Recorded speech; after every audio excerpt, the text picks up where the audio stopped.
Welcome to the debut episode of Uncaged Sports Talk. I'm your host, Luciano Ciaranca. Here on this first episode, I'm just going to give you guys an introduction to who I am as a sports fan, my background, what I've done so far in my life, and where I want this to eventually go. That last part will wrap up the end of the podcast. I'll talk about potential guests I plan on having on. I have some good ones lined up. Some people who have a foot in the sports media world already. Some people I've worked with on college sports radio. And then I'll do a Luke's list in the middle of the show, which will be a weekly ranking, top 10 to 5 players every week. I'll try to do it every week. It'll be either power rankings or just random rankings. Like this week, since I'm giving you guys an introduction to who I am, I'm doing my top 10 favorite sporting events I've ever been to. And there's a lot of them. I've been to a lot. I've been to over 50 Eagles games, if that gives you a hint of how large the list could be. That's why I had to do 10 on this list. But before all that, I'll get into who I am, my background. I went to the University of Delaware. I just graduated in May with a degree in communications and a concentration in media. At the University of Delaware, I did a weekly sports radio show with some people that I've made some lifelong friends with. I'll actually give them a shout out because it helped a lot getting into this. Their names are Daniel Steenkamer. You guys can before I read off the rest or say the rest. You guys can go and listen to this on 91.3 WVUD in the fall time, and you can look that up on the internet and listen when the fall semester starts. So that should be at the end of this month. But their names are Daniel Steenkamer, Ryan Laziv, Connor Metz, and Michael Boyer. I appreciate them all very much. I plan on having them on soon. It was very fun doing the sports radio show in college. This season, it was actually very easy to do it too. This past fall and spring semester, it was very easy to do that sports radio show with them because the Phillies were so good. They were one of the top topics in all of sports for such a long time this year. I'm a huge Phillies fan, by the way. And the Eagles were so good too. It made it very easy to talk to them because I'm most knowledgeable on those teams. I'm very knowledgeable on other teams, but they were on top of the sports world, both of those teams. People are going to mess with me about the losses that we lost 2 championships. The Sixers choke again in the second round. But it still made it just very easy to talk about it and help me get into this, help me get my feet wet in this business and learn how this business works. I am a diehard Philly sports fan, as you can obviously tell probably by this stuff I just named off, that by the Phillies and Eagles, that I love talking about them. But I've listened to Philly sports radio all my life. I've listened and watched sports media all my life. Listened to and watched sports media all my life. Just been around it all my life, and it's something I've really wanted to get into, and this is a start launching platform to grow my brand and to grow in this business, to get experience, learn, and see where it can lead to. Besides the Eagles and Phillies, I'm a huge Flyers fan. It sucks that they're not doing well. So when there's hockey weeks to talk about stuff in hockey, I'll bring on other people who can help with that stuff too, who are very knowledgeable in that topic. And then basketball, I'm a big Sixers fan. I've been to a lot of playoff games for them recently, just been paying attention to them recently. Sucks how they went out with Embiid not really giving effort, but that's for another episode. That's for an episode in like a month or two when basketball starts back up. But I'm a huge Philly sports fan. I've been to over 50 Eagles games, as I already mentioned, but that's been just a highlight of my life. I do that with my dad, which has been something that I've loved doing. We've been going since 2017, and no regrets at all. Something that I'll remember forever with my dad. Lifelong memories we've made together in doing that. As a Philly sports fan, there is a lot of pain though, but it has led me to this and wanting to grow in this business. That's the main thing for me. I want to grow in this business. I actually just had an interview recently with 94.1 WIP, hoping that comes to fruition, but we'll see with that. If I do get into there, I'm just gonna be a sponge for information, and that can also lead to potentially even more guests. But just gonna be a sponge for information from anyone, even people I have on this podcast. I have some good connections, have some good potential hosts to come on here, potentially people from ESPN, someone that used to work at 94 WIP 97.5, and he has his own podcast now, and he used to work on NBC Sports Philly. But before I get into all that at the end of the show, I want to get into Luke's list coming up in a minute. But before doing that as well, I want to let you all know to head over and visit my friend Dan the Man Stanley at Sheridan Nissan, where they will hook you up with a car. Just let them know Luke Ciaranca sent you. For Luke's list, as I mentioned earlier, I did my top 10 favorite sporting events I've ever been to, which there's a lot, and I even had a lot of honorable mentions.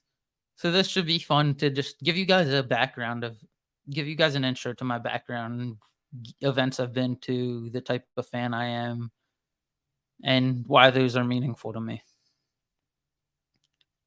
So starting off with number 10 on the list, in 2016, me and my dad went to Madison Square Garden together. Actually, on Valentine's Day, we left my mom at home, which is something we always joke about. But Flyers Rangers, we had always wanted to go up to Madison Square Garden, and that was a perfect opportunity to do it. I bought my dad the tickets, and it was a very fun game, very fun sporting event we went to together, and a memory I'll never forget. I remember all the Rangers fans heckling my dad, messing with my dad. He was wearing a Jeremy Roenick jersey, and they were just saying Roenick, Flyers suck, and stuff like that. And then at that game as well, I remember too, it was heated early there was some fights on the ice. Wayne Simmons, former Flyer, loved Wayne Simmons when he was here as a Flyer, but Wayne Simmons got into two fights early on because when the two teams have met a week prior, Wayne Simmons had a nasty hit on someone that Rangers fans thought was dirty. So the two teams fought after when they met a week later at Madison Square Garden, which that made it very fun. Watching those fights in person, it was heated rivalry game, Flyers Rangers at Madison Square Garden, which is basically the mecca of arenas in basketball and hockey. It's a mecca. It's a place you have to go. It's a place I'd recommend for anyone watching this, anyone who hasn't been, to go to Madison Square Garden. Once in a lifetime arena to go visit. Coming in at number 9 is the Stadium Series from 2019, Flyers versus Penguins. That game was once in a lifetime too. That was insane. I hope to be going to the Stadium Series this upcoming year for the Flyers and Devils at MetLife. I've been to MetLife once. That'll come up later in an honorable mention. But Penguins versus Flyers Stadium Series at the Link. I had to go to that game just to see a different sporting event at the Link, and it was wild. Went to overtime, first ever overtime game I've seen in person. Claude Giroux, game winner in overtime. It was raining at points during that game. Just an overall great experience. Next at number 8 is the NFC divisional round. And this year, the Giants versus the Eagles. That game this year was just so fun. Going into it, a lot of Giants fans and a lot of national media members were saying Giants might beat the Eagles. Watch out for the Giants. This looks like the 2007, 2012 Giants, 2011 Giants teams that got hot and went on a run. People are saying, watch out for them. It could happen again. Yeah, no, it didn't happen again. We just embarrassed them, made them look like they didn't even belong on the same field as us. They just blew them out of the water, 38-7. It was a beatdown, and it was on the anniversary of a game you'll see later on this list, and it was the same exact score on the anniversary of an NFC Championship game. Then was NLDS at number 7 is NLDS Game 4, Braves versus Phillies this year. That was my first ever Phillies playoff game. When I was younger, I always wanted to go see a Phillies playoff game. Always loved watching the Phillies on TV, seeing the white towels waving during those playoff games in the 2008 to 2011 era. That was just a lot of memories from that. Stuff I'll never forget watching those on TV. So I had to go to one when it came around this time when they finally got back. And that game did not disappoint. The Braves versus the Phillies game 4. They wound up clinching. They wound up taking the series in that game. And JT Realmuto had an inside the park home run. Marsh had a home run. Just a great game. Great first ever playoff game. At one point at the beginning of the game, before it all started, during the national anthem, the sound even went out. Like the audio wasn't working at the stadium. So then the entire crowd, we all just started singing for them. And it was like kids that were supposed to be singing it. So we all like helped them sing it, which was a surreal moment. Something I'll never forget. Just that overall run for the Phillies this past year was amazing. Stuff I'll never forget. Next is the NFC Divisional Round 2018. Falcons versus Eagles. That game was one of the most nervous I've ever been at a sporting event. Probably the most nervous I've ever been at a sporting event. Besides what's gonna be number one. It was nerve-wracking. The entire time the Falcons were walking down the field about to score. In that last 2 minutes, I was like, let them score, let them score, let them score, because we could not stop Julio. We had to stop one person, Julio Jones, and they couldn't stop him at all. Thought the Falcons were going to score and the Eagles were going to wind up losing that game. Came down to the 4th down, went through Julio's hands. Next thing I know, we're all celebrating, and I hugged some random person I didn't even know. And we're all just giving hugs. We're all just going nuts because the Eagles advanced to the NFC Championship game. And we were actually an underdog in that game. That's where the underdog masks came out. And that was such a fun experience. Very nervous, but the joy after they won that game, something I'll never forget, and another game I got to experience with my dad. Next, 5th on the list is the NFC Championship game in 2018. This could have been 4th, but I'll tell you why 4th is where it's at for a reason. But Vikings-Eagles, that was just a party that entire night. 2018, that was a party. It's the year that the Eagles won their first ever Super Bowl, so it has significance behind it. And it was just a party. That's the main words I can use for it. It was a party. We blew them out of the water. The 38-7, same score as the Eagles-Giants, and the Giants-Eagles game was on the anniversary of that Vikings-Eagles game, January 21st. It was just a beatdown. I remember in that Vikings-Eagles game, we went down 7-0, and I remember saying, okay, we know it was going to be a dogfight. We got this. It's going to be a fight. You got to fight for this. But it did not turn out to be a dogfight. Patrick Robinson, I can still picture to this day, with a pick six caused by Chris Long coming around the edge around like the 40-yard line and hitting Case Keenum's hand, or arm, I should say, to cause an interception. And Patrick Robinson runs it all the way back, and the stadium went nuts, and we did not look back. Turned it into a beatdown in Philly that night, and led to us beating the Patriots in Super Bowl 52 in Minnesota's home stadium. Next is the Eagles versus Niners NFC Championship game 2023 this year. That was same reasons as the Giants and Eagles and Vikings and Eagles games. This game was very fun. It was a party the entire night. At the end, we were, by the third quarter, we were like, we're going to the Super Bowl. It was just a great atmosphere to be at. The reason this game gets put higher than the Vikings-Eagles game is because I was slightly inebriated, is the word I'll use for it, but I was influenced is another word you could say, but that just made it that much more sweeter because I was able to be more loose and just enjoy it more and have fun with people around us and my dad and family. Just get to enjoy it with my Eagles family.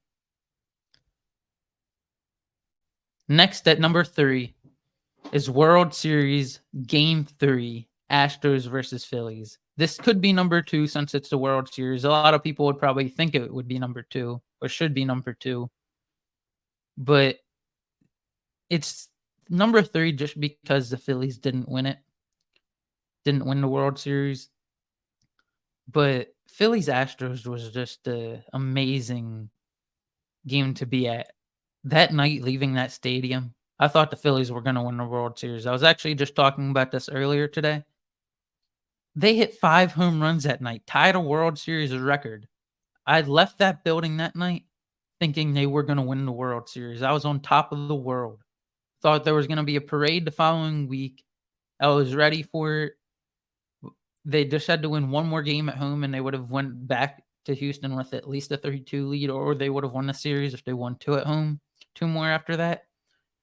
But a 3-2 lead, I feel like they would have won 1 more at least after that in Houston. But their magic ran out the next night, getting no hit, and then chance after chance after chance the following night. And then you had the Jordan home run after that in Game 6. Coming in at number 2 is the game at home before Game 3 for the World Series, which was Game 5 of the NLCS, Phillies, Padres. Bryce Harper home run. I don't need to say anything else about that game, honestly. I could probably just move on to the next one.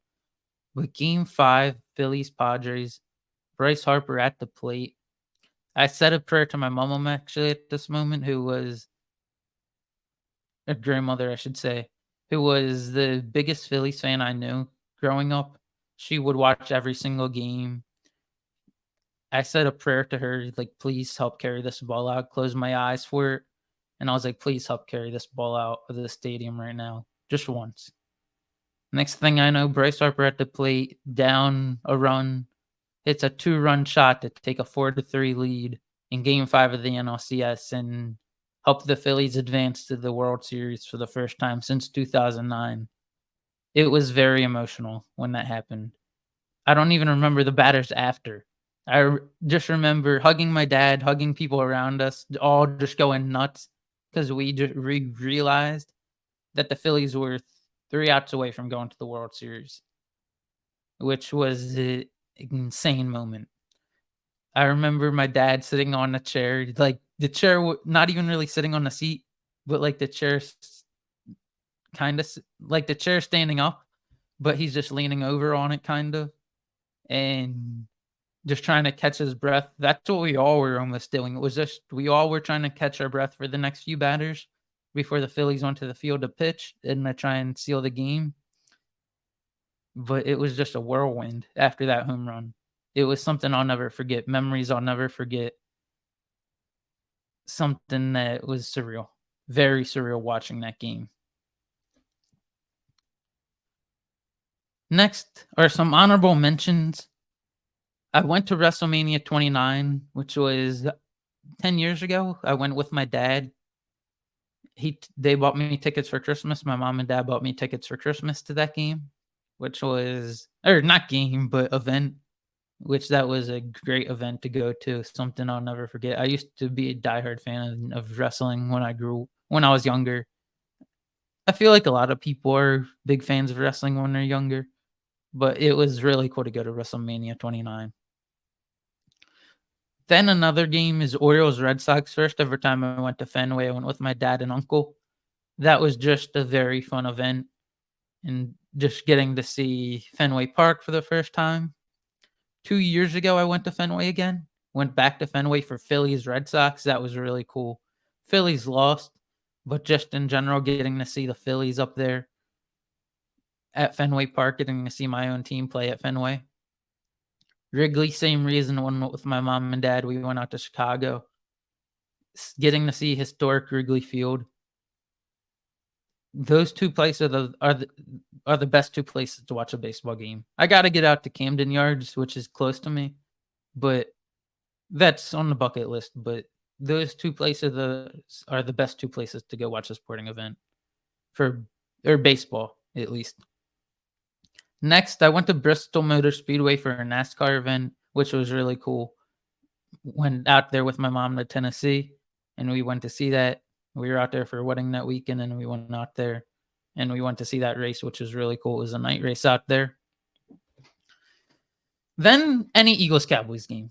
Honestly, any Eagles-Cowboys game has to be an honorable mention just because the energy behind them. And coming in at number 1, pretty obvious what it's gonna be. Super Bowl 57, Chiefs versus Eagles. Despite the loss, I'll get into the flag on another show probably next week or the week after.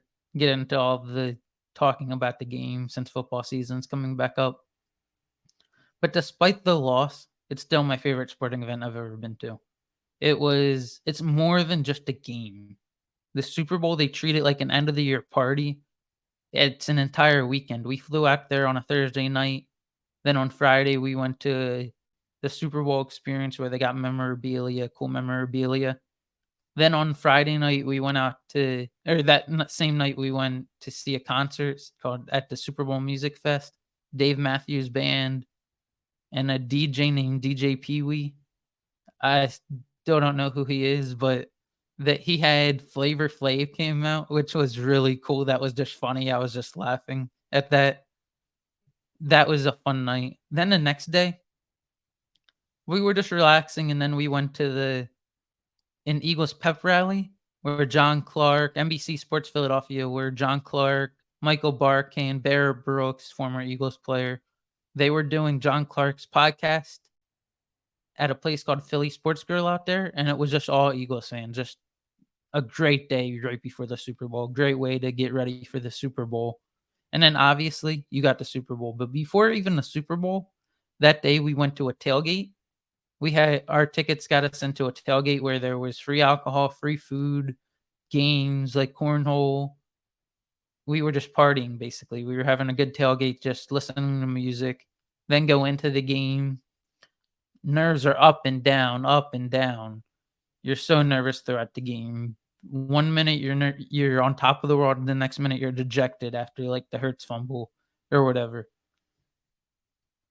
And even the halftime show. The halftime show, I'm never really into halftime shows when watching the Super Bowl, but this halftime show to me is my favorite halftime show ever. So I do have a bias towards it, obviously, but it was just surreal just getting to experience all of it. The Super Bowl, despite the loss, was the best sporting event I've ever been to, and I'm very grateful for having the opportunity to go out there. Hopefully, one day this can grow, and I can get to go out there, or I can get to go to a Super Bowl for free as a media member, and I can go to Media Row, can cover the Super Bowl. But this is just that was something I'll never forget, and I'll never forget my first. Even if I get to go to one for work or whatever in the future, I'll never forget my first, and something I'll always cherish. An event I'll always cherish, getting to go to that with my dad. I wanna talk about the plans for the show next and what's to come in the future. So what's to come in the future? I actually have a good idea for the next 3 shows. I have some guests planned for the next 3 shows. On the first show, I'm probably gonna have some people that I did the sports radio with next week, and then the following week I'll do the same just so I can get some flow back because I've had some time off before doing this first episode.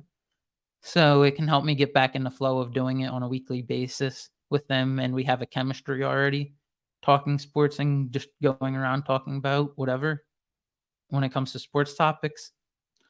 Then that'll take us up to August 24th. That week, these podcasts are going to come out every Thursday at 5 a.m., but that'll take us up to August 24th, where that's the thick of fantasy football season and fantasy football drafts.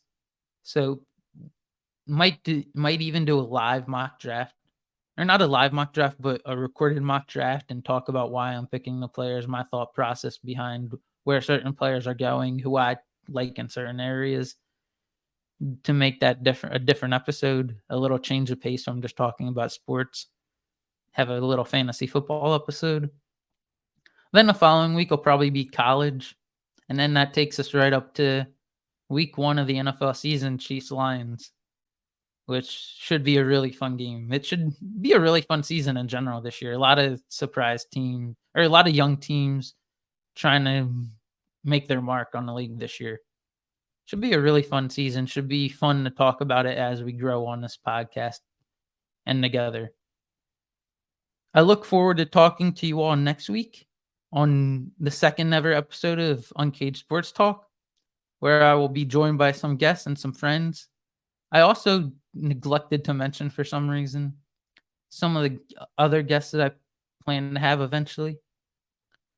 I had a teacher for a class in college this past semester, in the spring semester, named Mike Corey. He's an ESPN college basketball and football announcer. He announces college basketball a lot for the A10 network, like teams like VCU, a lot of teams, Richmond, a lot of teams like that. But he helped teach me a lot of stuff with sports media. He helped even teach us how to announce, like call games. So I plan on having him on, talk about college sports when the time's right. And then another guy I hinted at is Mark Farzetta. He used to work for NBC Sports Philadelphia. I have a contact with him. He's told me he will come on the show. So I plan on having him on the show. So I have 2 names already. And if I do get into WIP as an internship, if I make some connections there, which I plan on doing, I will try to have them on the show as well. Some of them on the show as well, to help grow this and see where we can take it in the future. That is a wrap for this first debut episode of Uncaged Sports Talk.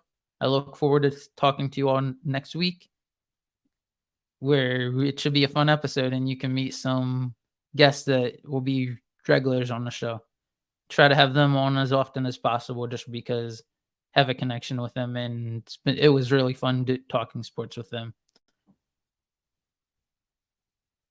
Remember to like and follow and subscribe on all of our platforms: Spotify, TikTok, Instagram, Twitter, or X, I should call it now. On YouTube as well, Apple Music. And we'll be back next week, 5 o'clock a.m. And you can listen in the morning on your morning drive to work. You're listening to Uncaged Sports Talk.